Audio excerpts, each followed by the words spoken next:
새로운 한 주도 주님의 은혜와 평강이 여러분의 삶 가운데 가득하기를 축복합니다. 오늘 본문은 이사야 65장입니다. 나는 내 백성의 기도에 응답할 준비를 하고 있었지만 내 백성은 아직도 내게 요청하지 않았다. 누구든지 나를 찾으면 언제든지 만나려고 준비를 하고 있었지만 아무도 나를 찾지 않았다. 내 이름을 부르지도 않던 나라에게 나는 보아라 나 여기 있다 보아라 나 여기 있다 하고 말하였다. 제멋대로 가며 악한 길로 가는 반역하는 저 백성을 맞이하려고 내가 종일 팔을 벌리고 있었다. 이 백성은 동산에서 우상에게 제사하며 벽돌 제단 위에 분향하여 내 앞에서 늘 나를 분노하게 만드는 백성이다. 그들은 밤마다 무덤 사이로 다니면서 죽은 자의 영들에게 물어본다. 돼지고기를 먹으며 이방 제사상에 올랐던 고기 국물을 마신다. 그러면서도 그들은 다른 사람들에게 멀찍이 서 있어라. 우리는 거룩하니 너희가 우리에게 닿아서는 안 된다. 가까이 오지 말아라 하고 말하는 백성이다. 이런 자들을 내가 참지 못한다. 그들을 향한 나의 분노는 꺼지지 않는 불처럼 타오른다. 보아라. 이 모든 것이 내 앞에 기록되어 있으니 내가 갚고야 말겠다. 그들의 품에 갚을 때까지는 내가 절대로 잠잠하지 않겠다.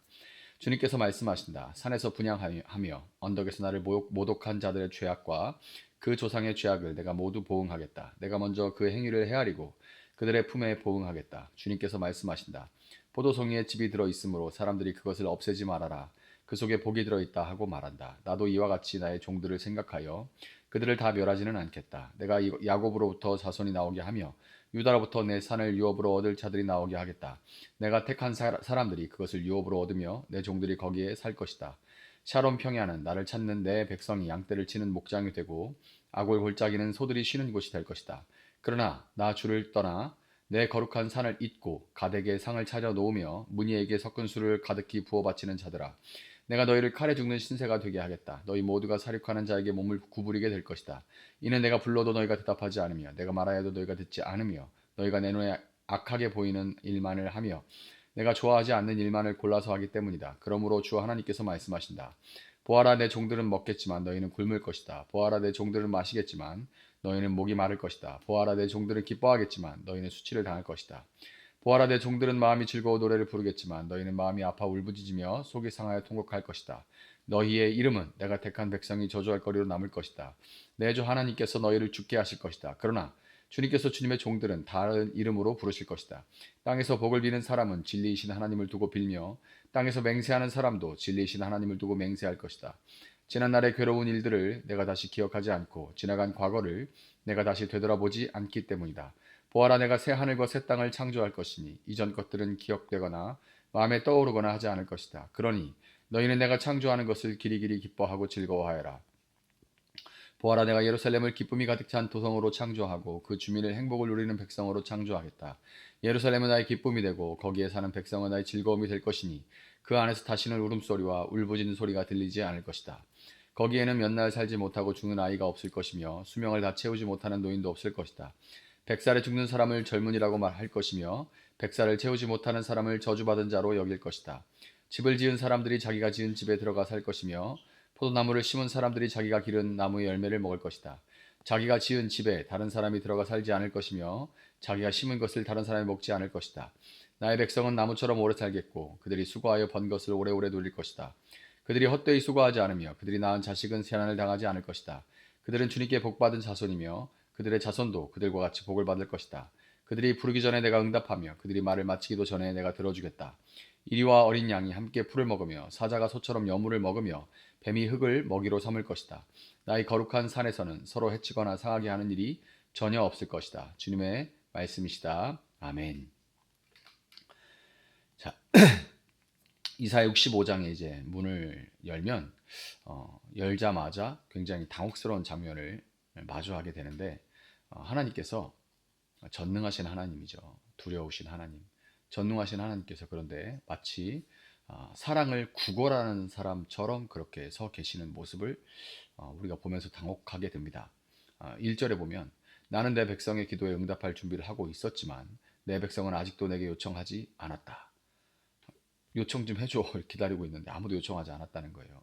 누구든지 나를 찾으면 언제든지 만나려고 준비를 하고 있었지만 아무도 나를 찾지 않았다. 내 이름을 부르지도 않던 나에게 나는 보아라 나 여기 있다 보아라 나 여기 있다 하고 말하였다.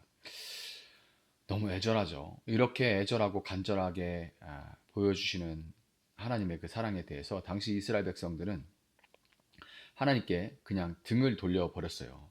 그리고 그런데 그들은 할 말은 있죠. 오늘 제사는 드렸습니다.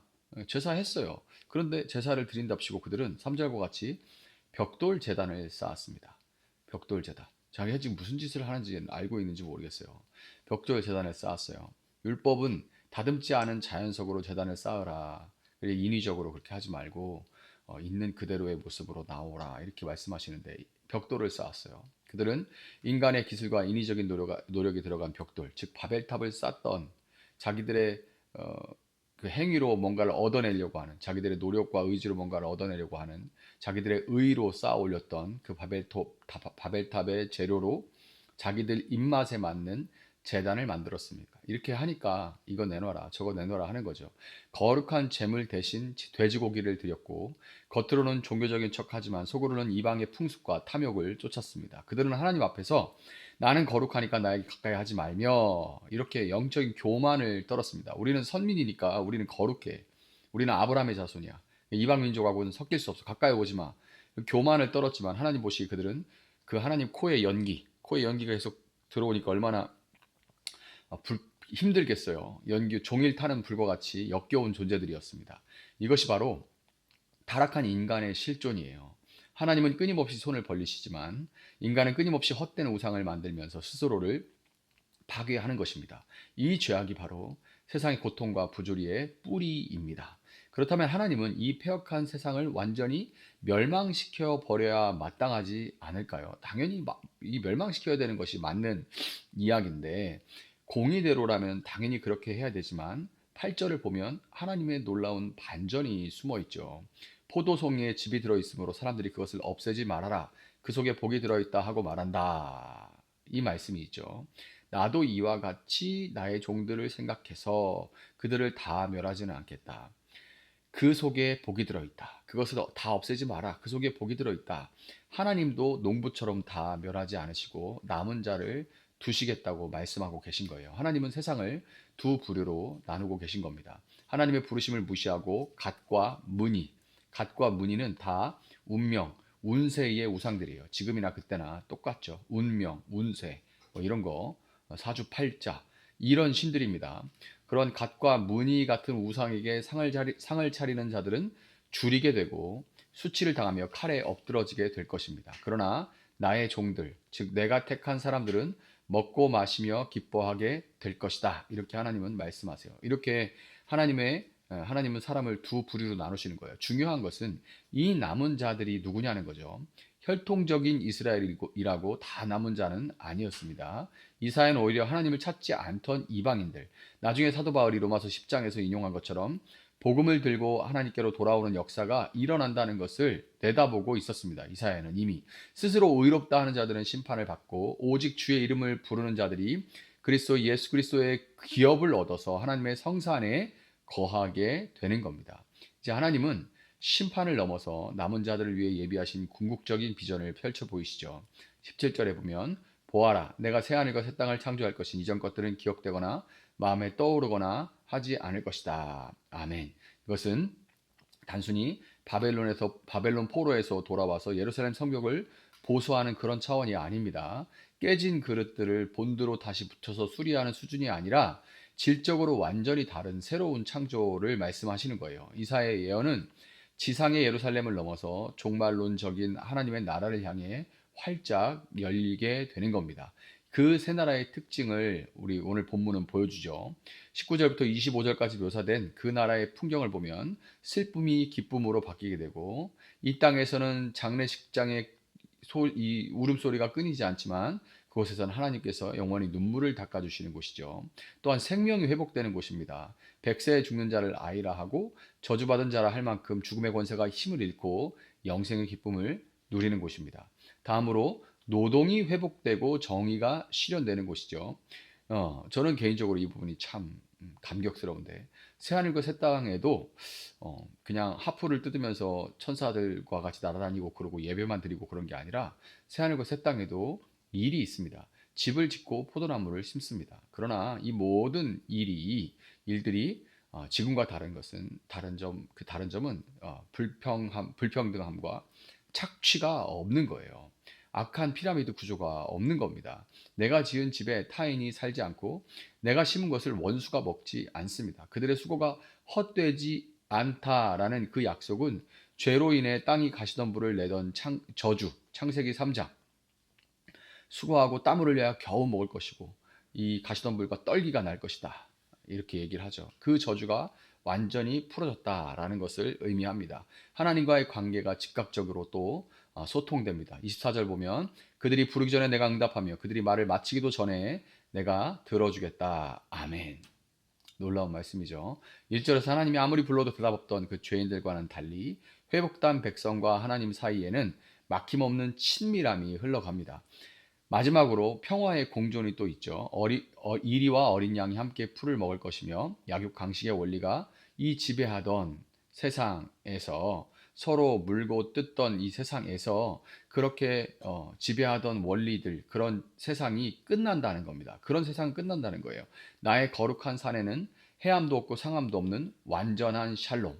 이 하나님의 새로운 땅에는, 새하늘과 새 땅에는 해함도 없고 상함도 없는 완전한 샬롬이, 평화가 임한다고 합니다.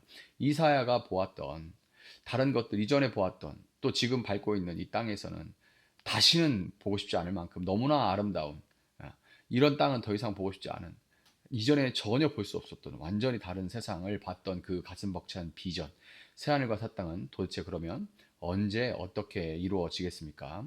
구약 백성들은 포로 귀환한 후에 이것이 이루어질까? 돌아가면 이것이 이루어질까? 그렇게 기대했지만 역사적인 이스라엘은 여전히 불완전했습니다. 역사적인 예루살렘 돌아왔지만 여전히 불완전했어요. 이 비전은 예수 그리스도께서 비로소 시작하시고 성취하셨습니다.